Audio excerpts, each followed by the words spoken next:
नमस्कार दोस्तों। आज भारत फ्यूल सेक्टर में एक नया एक्सपेरिमेंट कर रहा है E20। ये एक ऐसा ब्लेंड है जिसमें गवर्नमेंट को लगता है कि देश को एनर्जी सिक्योरिटी मिलेगी, इन्वायरमेंट थोड़ा क्लीन होगा और इकोनॉमी को भी बूस्ट मिलेगा। कहीं ये फार्मर्स के लिए एक नया मार्केट बनाता है तो कहीं गाड़ियों की परफॉर्मेंस और माइलेज को लेकर लोगों के बीच सवाल भी उठ रहे हैं। कुछ एक्सपर्ट इसे एक सस्टेनेबल फ्यूचर की तरफ बड़ा कदम बोल रहे हैं, जबकि कुछ लोग इसके प्रैक्टिकल इंपैक्ट पर भी बातें कर रहे हैं, डाउट कर रहे हैं। लेकिन एक बात क्लियर है कि E20 के थ्रू इंडिया अपने फ्यूल लैंडस्केप में एक मेजर शिफ्ट कर रहा है, जिसका असर सिर्फ गाड़ियों तक नहीं बल्कि पुअर इकोनॉमी और एनवायरमेंट पर दिखने को मिलेगा। तो इस वीडियो में बेसिकली हम देखेंगे कि क्या कंट्रोवर्सी है इसके E20 फ्यूल के अराउंड, क्यों इसको लेकर लोग ऑब्जेक्ट कर रहे हैं और इसको लेकर PIL क्यों दाखिल कर रखा है कोर्ट के अंदर। तो बेसिकली आप देखेंगे E20 क्या है। अगर आप न्यूज देखेंगे तो there is a controversy in this 1 minute please. There is a public interest litigation going on in supreme court. इसको बेसिकली लोगों ने चैलेंज किया हुआ है E20 का रोल आउट जो है उसको लेकर कि नेशन वाइड जो है मैंडेटरी कंपलसरी कर रखा है कि सारे पेट्रोल पंप पे E20 मिलेगा और उसका फोर्स किया जा रहा है यूज के ऊपर। और कुछ लोग जो है इसको ऑब्जेक्ट कर रहे हैं। तो उनका कहना यह है कि ये हमारे कंज्यूमर राइट्स को जो है हैम्पर करता है और इसकी जो आप मैंडेटरी अवेलेबिलिटी कर रहे हैं E0 फ्यूल का, मतलब कि बिना ब्लेंड किए हुए, बिना एथेनॉल ब्लेंडेड फ्यूल का, उसकी क्लियर लेबलिंग नहीं है और आप हमको फोर्स कर रहे हैं ये यूज करने के लिए। आपको हमें इसका E0 फ्यूल का भी ऑप्शन देना चाहिए। तो हम यही समझने की कोशिश करेंगे कि क्या है इसमें E20 फ्यूल होता है क्या। तो E20 फ्यूल बेसिकली आप देखेंगे तो E for ethanol and 20 for it constitute 20% of mixture. तो सपोज 100% में 20% जो है इथेनॉल है और बाकी जो है पेट्रोल है। तो E20 अगर सपोज यही होता है E30 का मतलब ये हो जाता है कि 30% इथेनॉल और बाकी 70% पेट्रोल। तो ये बेसिकली प्रोड्यूस होता है, मतलब एथिल अल्कोहल है, ये बेसिकली प्रोड्यूस होता है शुगर केन, कॉर्न या अदर बायोमास प्रोडक्ट से और इसको यूज किया जाता है ब्लेंड करने के लिए पेट्रोल के अंदर जो फॉसिल फ्यूल से जो गैसोलीन डिराइव होती है उसमें। तो ये कॉन्स्टिट्यूट करता है 100%। तो इसका मेन प्रोडक्शन कहाँ से होता है तो शुगर केन, मेज, ग्रेन, डैमेज ग्रेन या राइस हस्क हो गया, इन सब चीजों को यूज करके बेसिकली इथेनॉल बनाया जाता है। और इसको ये कहा जाता है कि इसका ऑक्टेन नंबर, इसका ऑक्टेन जो है बहुत हाई होता है कंपैरेटिवली पेट्रोल के। जैसे पेट्रोल का ऑक्टेन जो है 91-95 होता है। इसको मैं बेसिकली डिटेल में एक्सप्लेन करूंगा लास्ट में, आपको वीडियो में बने रहिए।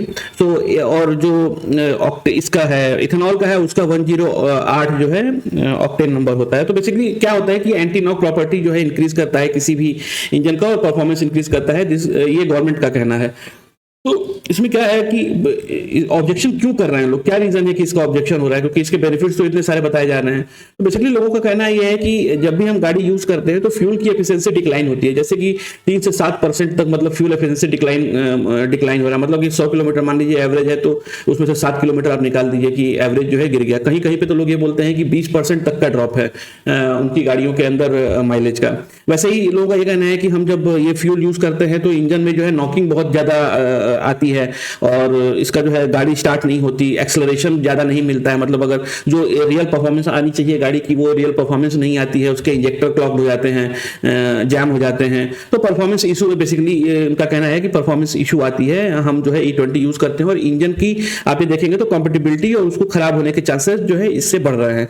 दूसरा क्या है, इंश्योरेंस का भी प्रॉब्लम है। कई सारे इंश्योरेंस जैसे एको है, ये क्लेम करता है कि अगर आप फ्यूल यूज करते हैं तो ग्रॉस नेग्लिजेंस में कंसीडर किया जाएगा। मतलब कि सपोज पेट्रोल अगर बोला जाएगा गाड़ी को कि आप जो है इथेनॉल E0 यूज करिए और वहां पे आपने अगर फ्यूल ब्लेंडेड यूज कर लिया है तो आपकी वारंटी खत्म हो जाती है। इंश्योरेंस सपोज आपका कहीं एक्सीडेंट होता है, कहीं कुछ प्रॉब्लम आ जाती है या गाड़ी ब्रेक डाउन हो जाती है तो उसमें इंश्योरेंस आपको जो इंश्योरेंस प्रोवाइडर है वो आपको क्लेम नहीं देगा, वो आपको मना कर सकता है। तो लोगों के अंदर ये भी डर है कि भाई यहाँ पे तो लीगल और जो इंश्योरेंस के प्रॉब्लम है वो ज्यादा अराइज कर रहे हैं। दूसरा क्या है, लोगों का कहना यह है कि आप हमें अल्टरनेटिव नहीं दे रहे हैं, जैसे कि इथेनॉल फ्री E0, मतलब इसमें इथेनॉल बिल्कुल जीरो हो, जीरो मिक्सचर हो, ऐसे ऑप्शंस आपको वहां पे पेट्रोल पंप के ऊपर रखने चाहिए ताकि ये चॉइस हमारे पास होनी चाहिए। मतलब आप हमको फोर्स नहीं कर सकते कि हम सपोज E20 यूज करें या E30 यूज करें या E40 यूज करें।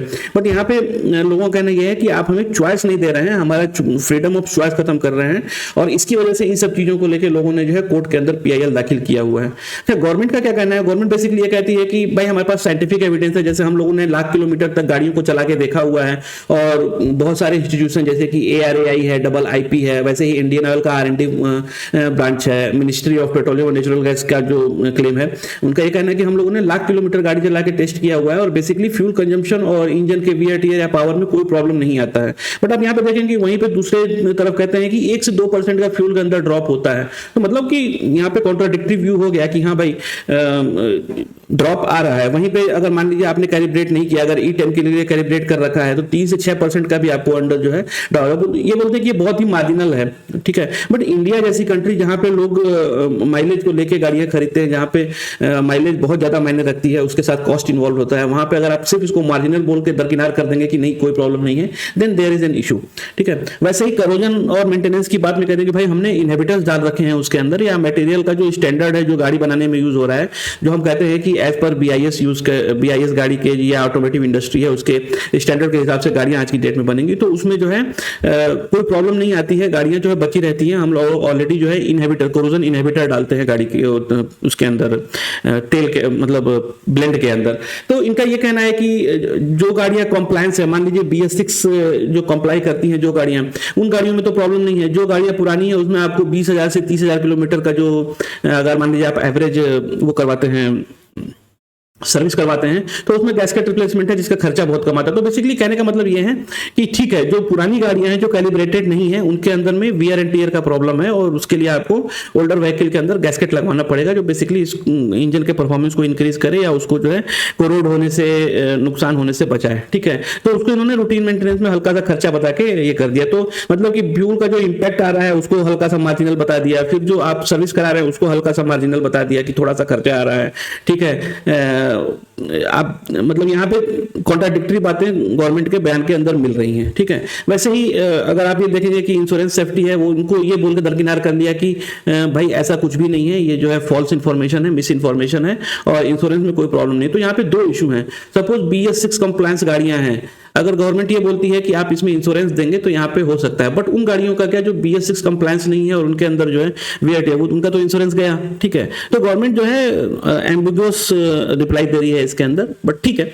अच्छा, अगर ये इथेनॉल ब्लेंडिंग करना क्यों चाहती है गवर्नमेंट, इसका इन्वायरमेंटल इंपैक्ट क्या है, इकोनॉमिक इंपैक्ट क्या है, तो अगर हम देखेंगे कि इनका ये कहना है कि भाई हाई ऑक्टेन है इथेनॉल ब्लेंडिंग में, मतलब इथेनॉल के अंदर ही एज सच हाई ऑक्टेन होता है, 108 ऑक्टेन होता है, जो कि पेट्रोल में 95, 96 या 84 होता है, ठीक है। तो अगर आप उसको मिक्स करते हैं तो आप पेट्रोल एवरेज आउट करने की कोशिश कर रहे हैं, और आप ऑक्टेन बेसिकली जो फ्यूल है उसका ऑक्टेन बढ़ा रहे हैं, ठीक है।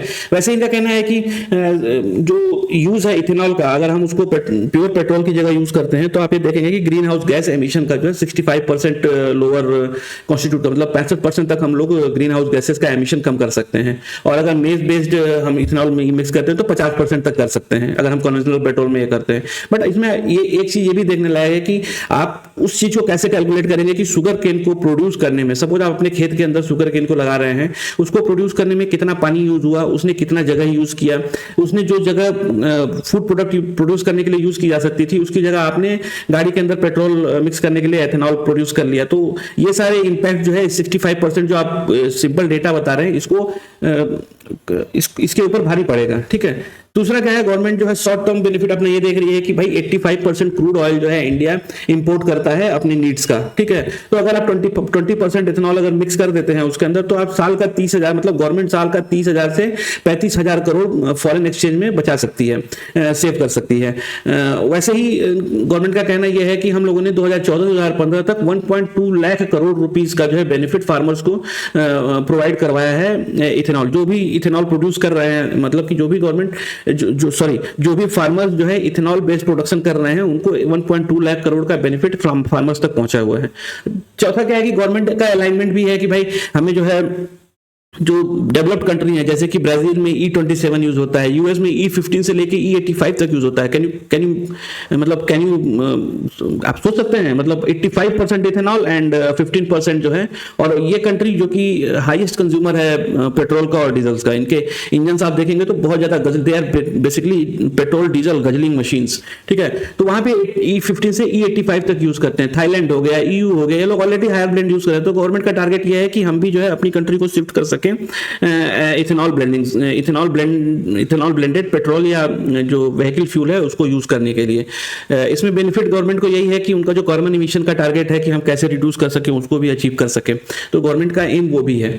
दूसरा हम ये देखेंगे कि आप जब बोलते हैं कि ऑक्टेन इसका बहुत ज्यादा, तो उसका मतलब क्या है, तो मैं थोड़ा उसके बारे में बात करना चाहता था कि ऑक्टेन बेसिकली क्या होता है। Octane measures fuel resistance to knocking, ठीक है। नॉकिंग का जो ये है उसका रेजिस्टेंस, मतलब नॉकिंग मतलब क्या होता है, नॉकिंग का मतलब ये है कि जब आपका फ्यूल इंजन के अंदर मिक्स होके आता है एयर के साथ, ठीक है, तो उससे पहले जो आवाज होती है, टप टप आवाज आती है, वो आवाज बेसिकली नॉकिंग कहलाती है। तो उसके रेजिस्टेंस को मेंटेन करना, कि जितनी ज्यादा नॉकिंग है मतलब कि आपके इंजन के अंदर प्रॉब्लम उतना ही ज्यादा है, आपका इंजन स्मूथली बर्न नहीं कर रहा है। तो जब भी आपका ऑक्टेन, मतलब कि आपका सपोज 95 है तो आपका ऑक्टेन नंबर कम है, मतलब ये कंपैरेटिवली इथेनॉल मिक्स्ड या इथेनॉल का जो फ्यूल है उसमें नॉकिंग की प्रॉब्लम कम हो जाएगी कंपैरेटिव टू पेट्रोल, ठीक है। तो ऑक्टेन नंबर उसी को डिसाइड करता है। आप ये देखेंगे कि आज की डेट में जितने भी हाई कंप्रेशन इंजन है जो फ्यूल को बेसिकली कंप्रेस करता है, कंप्रेशन का मैं आपको आगे समझाता हूं क्या है। तो इंडिया में टिपिकली 91 से 95 जो है रिसर्च ऑक्टेन नंबर होता है पेट्रोल का, उसके कंपैरिजन में ऑक्टेन जो आपका एथेनॉल है उसका 108 ऑक्टेन होता है। तो आप देखेंगे कि फ्यूल एफिशिएंसी ऑलरेडी यहाँ पे बढ़ जाती है, मतलब कि जितना आराम से आपका फ्यूल बर्न हो पाएगा जी, उतनी ज्यादा पेट्रोल, उतनी ज्यादा इंजन की एफिशिएंसी बढ़ेगी, उतनी ज्यादा स्मूथली आपकी गाड़ी स्टार्ट होगी। उसके लिए जो है octane number, higher octane number बहुत ही बेनिफिशियल होता है, ठीक है। तो इसके लिए आप E20 में 20% एथेनॉल और 80% पेट्रोल यूज करते हैं और आपका जो है ऑक्टेन नंबर बेसिकली बढ़ा देता है। दूसरा हम ये कहते हैं कि जैसे मैं आपको बोल रहा था कि ऑक्टेन नंबर मैटर क्यों करता है, तो बेसिकली हायर कंप्रेशन रेशियो जो है आपका बढ़ जाता है। जितने भी इंजन आज की डेट में है वो बेसिकली जो है आज की डेट में मतलब हायर कंप्रेशन रेशियो यूज करते हैं। तो अगर हायर कंप्रेशन रहेगा तो आपका जो फ्यूल आ रहा है वो बेसिकली इजीली बर्न हो पाएगा, ठीक ना। आपको जो है पर स्ट्रोक, मतलब जितनी बार वो बर्न हो रहा है उतनी बार आपको ज्यादा एनर्जी निकलेगी और उससे आपकी पावर और थर्मल एफिशिएंसी बढ़ेगी, ठीक है। तो बेसिकली आजकल जितने भी मॉडर्न टर्बो पेट्रोल इंजन है या डायरेक्ट इंजेक्शन इंजन है उनके लिए हाई ऑक्टेन फ्यूल जो है बहुत ही इंपॉर्टेंट है, जो कि इजिली बर्न हो सके। अच्छा, E20 ही क्यों? E20 इसलिए क्योंकि E20 बेसिकली ऑक्सीजन कंटेन करता है और इसकी कंबशन क्वालिटी जो है बहुत अच्छी होती है, ठीक है। तो ये आपका जो अनबर्न फ्यूल है जो कि वेस्ट हो रहा है उसके चांसेस को कम करता है और आपका प्रीमैच्योर जो इग्निशन है उसको कम करता है, ठीक है। दूसरा क्या है, आप जो है ये सब करने के बाद भी लोग जो है इसको ऑब्जेक्ट क्यों कर रहे हैं, तो इसको बेसिकली क्या है कि जैसे लोअर एनर्जी डेंसिटी होती है पेट्रोल इथेनॉल की, ठीक है, और पेट्रोल की डेंसिटी एनर्जी डेंसिटी हाई होती है, मतलब कि सपोज 34 mJ पर लीटर है, तो अगर ये पेट्रोल बन करेगा तो इससे एनर्जी ज्यादा निकलेगी कंपेरेटिवली इथेनॉल के, जिसका जो है एनर्जी डेंसिटी 21, मतलब 35% का डिफरेंस है अगर आप देखेंगे पेट्रोल के कंपेरिजन में, ठीक है। तो उससे क्या होता है कि जो आपका नंबर ऑफ, मतलब जो क्वांटिटी है तेल के जलने की वो बढ़ जाती है। तो आप देखेंगे कि ओवरऑल आपका फ्यूल कंजम्पशन इंक्रीज हो रहा है, क्योंकि आप प्राइस तो पेट्रोल के हिसाब से ही पे कर रहे हैं, तो आपका फ्यूल कंजम्पशन इंक्रीज हो गया और उससे क्या है आपकी 2 से 6% की जो व्हीकल की कंपेटिबिलिटी है वो रिड्यूस हो गई, आपकी 2 से 6% कम परफॉर्मेंस देगा, किलोमीटर एवरेज कम आ जाएगा। उसकी वजह से लोगों ने इसके अंदर ऑब्जेक्शन करके रखा हुआ है, ठीक है। अच्छा, रियल वर्ल्ड इंपैक्ट क्या है, अगर आप देखेंगे मॉडर्न इंजन जैसे हैं वो BS6 है, आज की डेट में मैंडेटरी कर दिया गवर्नमेंट ने कि आप BS6 इंजन बनाएंगे, तो वो 2023 में E20 के हिसाब से ही बनाते हैं, तो उसका जो हायर ऑक्टेन है फ्यूल का उसको यूज कर सकता है, ठीक है। आपका जो टाइमिंग और परफॉर्मेंस है, जो इंजन स्टार्ट होने की टाइमिंग परफॉर्मेंस है वो इंक्रीज हो जाती है, बेटर हो जाती है। और आप एक्सेलरेशन अच्छे से, मतलब आप जब भी गाड़ी में एक्सीलेटर देंगे तो आपकी गाड़ी जो है स्पीड पकड़ सकती है स्मूथली, ठीक है, और एमिशन तो कम होता ही होता है। वैसे ओल्डर इंजन में क्या है, जो कि 2023 से पहले थे, उसमें बेसिकली आप जो है हायर ऑक्टेन का जो प्रॉपर्टी है उसको नहीं यूज कर पाएंगे, प्रॉब्लम ये है वहां पे, ठीक ना। और आपका माइलेज कम हो जाता है, आपके जो इंजन है उसके वेयर एंड टेयर के चांसेस बढ़ जाते हैं। तो बेसिकली ये सब प्रॉब्लम थी जिसकी वजह से लोगों ने PIL दाखिल किया हुआ है सुप्रीम कोर्ट के अंदर, और लेट्स सी जैसे भी इसका कोई अपडेट आता है मैं आपको अपडेट करता हूँ। बाकी ये वीडियो आपको कैसा लगा, if you like this video please do like and subscribe. We will meet in next video. Thank you very much.